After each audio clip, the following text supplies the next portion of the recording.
Bernardini rimonta in sella la Volta di Roma, da Treviso alla capitale, con l'intento, anche questa volta, di raccogliere seguito, portare con sé altre persone con disabilità, convincendole che anche i limiti si possono superare.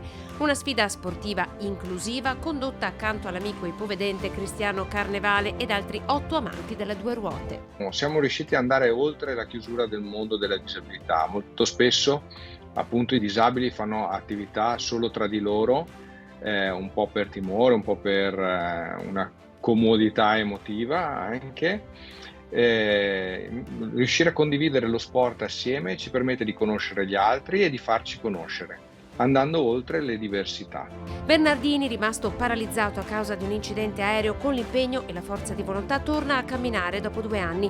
Successivamente le sue gambe ricominciano anche a correre e pedalare. Assieme a 2 cari amici, Andrea Vidoti e Roberto Zanlorenzi, fonda la società sportiva For All, attraverso cui organizza eventi che mettono fianco a fianco normodotati e disabili, oppure portano la disabilità lungo le strade. Avevamo ideato un evento sportivo inclusivo che era un duathlon, perciò corsa, bicicorsa, all'interno dell'aeroporto militare di Strana.